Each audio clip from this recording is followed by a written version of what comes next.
It's finally happening! After literally years of teasing the LTT screwdriver, we're finally close enough to the end of our development that we're willing to commit to a approximate launch date. It's gonna be called just the LTT screwdriver, and it's gonna be available in 2 different configurations.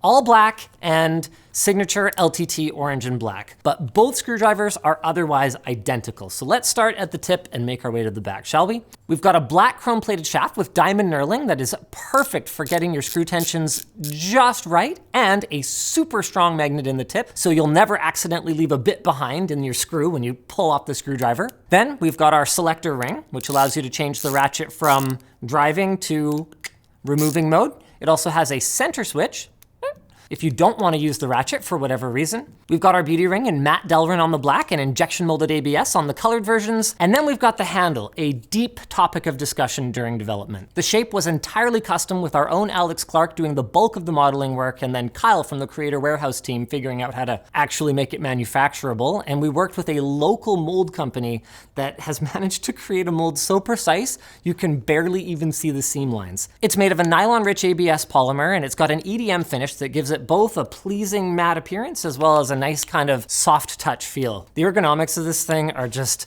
my favorite part of it, and it works well for people with small hands like me, and we also validated on our large-mitted colleagues as well. Hi, Kyle. Then this is one of the really fun parts. We collaborated with MegaPro on both the ratchet mechanism as well as this, the bit holder. This thing is so freaking satisfying to use.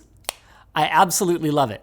It freely rotates when it's closed, so if you like to kind of, hold it in your palm while you move the driver around, you can do that, kind of like you would with an iFixit screwdriver. And it is an awesome way to get quick and easy access to exactly the bit you need. It holds 12 bits by default with our 20mm shorty bits, and it can fit standard sizes if you're okay with just having 6. It should be noted there are other sources for 20mm bits, but we're gonna have our S2 Tool steel bits available in a wide variety of different tips, so you can build your own custom loadout if you really want to. The pricing is gonna be super reasonable. The finish on the bits is black phosphate, so they really stand out against the orange interior, and that orange interior is identical on the, there it is, orange version of the screwdriver. The stock bit load, I guess we'll kind of show on screen, but one of my personal favorites is the magnetic tip. If this much magnet is not enough magnet for you, you can add even more magnet to your magnet. If you want to kind of reach in somewhere and grab something, it's the kind of thing that I don't use all the time, but when I do use it, I'm like, yes, I'm so glad I have that right now. Can actually support its entire weight, which is pretty cool.